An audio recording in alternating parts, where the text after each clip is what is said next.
What do we say to somebody, Father, who claims that purgatory is just something that the church made up so that they could sell indulgences? We hear names like Tetzel, remember, and things like that. And so that seemed to be some of the stuff. We're living in the year of, the anniversary for the Reformation.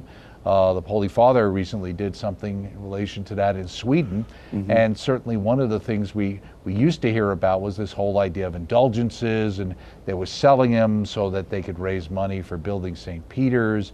And that's really where this whole purgatory thing came from. Before we move into our new topic, what about that? Yeah, I mean, the response to that query is, please read history. That is just factually incorrect. The doctrine of purgatory way predates the indulgence controversy that preceded the Protestant Reformation. So all of these kinds of controversies are coming up in the 1500s. The doctrine of purgatory is essentially developed in the 1100s. For the reasons that we mentioned last week. And just to remind the listeners, last week we were talking about what happens to a person who has an imperfect contrition. In other words, he says his contrition, he's contrite out of fear, maybe fear of hell or fear of being out of the grace of God, etc., or some sense of emptiness without God.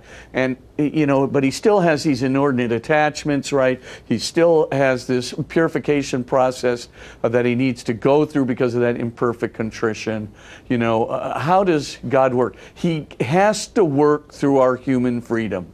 And if that final purification process is anything like the purification process that takes place here on this earth, then of course our freedom is involved in it. God's going to give us the chance to utilize our freedom in order to become detached. Of course His grace is going to be present, helping us to become detached, and we are assured of our salvation. But this occurs, hundreds of years, the development of the doctrine of purgatory, hundreds of years before the indulgence controversy that's taking place in the 1500s. Now just back up for even a moment to what happened to purgatory before the 1100s, right?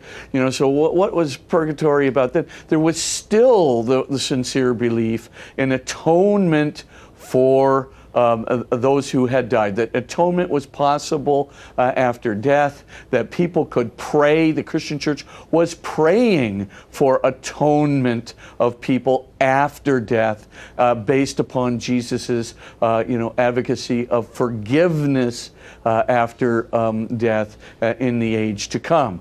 So for all intents and purposes, doctrine of purgatory really goes back to the first century. It gets kind of developed over the course of time.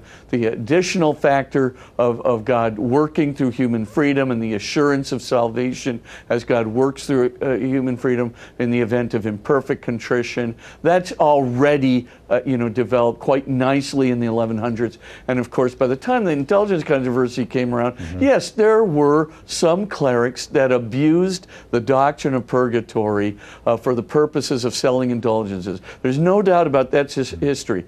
But let's face facts. There's another part of history, like the independent development of purgatory, completely independently of the indulgence controversy. Okay. So, just please, the easy response is, please read history. That'll take care of the problem.